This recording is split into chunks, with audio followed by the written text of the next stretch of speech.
Baba Levo ameweza kusanua swala ambalo nafikiri lilikuwa ni kama siri kwenye lebo ya WCB, lakini sasa naweza nikasema kwamba chawa huyu ameshindwa kujishikilia.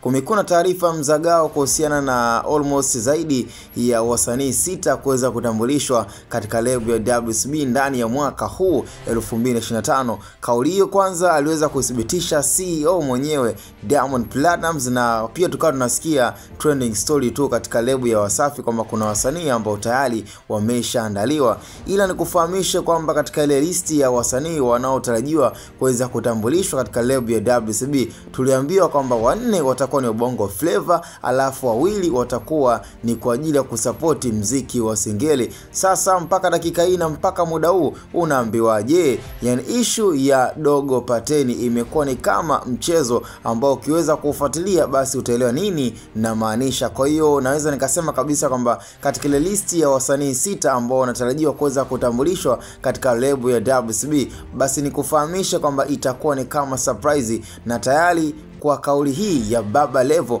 katika mtandao wake wa Instagram kwenye Insta story ameweza kuandika vijimaneno vya kuandika kijana karibu Wasafi Dogo Pateni. Sasa haijajulikana kwamba ni baada ya kutoa ile collaboration baina ya Zuchu na Dogo Pateni ndio maana imekuwa ni moja ya furaha ya kuweza kumkaribisha kijana huyu ambaye kwa sasa amekuwa masikioni mwa watu wengi sana kwa ile nyimbo yake ambayo kwa sasa hivi imekuwa ikitrend mno. Na of course kwa Dogo Pateni kuweza kuingia katika lebo ya Wasafi sidhani kama ni hasara, kutokana pia na uwezo na ubora alionao. Kwa hiyo itakuwa ni moja ya babu kubwa katika lebo ya Wasafi, na of course tunasubiria ile siku maalum ambayo mpaka muda huu hatujajua je ni siku gani ambayo Diamond Platnumz ana wish kuweza kuhakikisha kabisa kwamba kile alichoweza kukiahidi basi anakitimiza. Lakini kwa issue ya Dogo Pateni kuweza kukaribishwa kwenye lebo ya Wasafi, bwana Baba Levo ameweza kutusanua, na kama unavyojua Baba Levo huaga kukaa na kitu ama kukaa na swala ambalo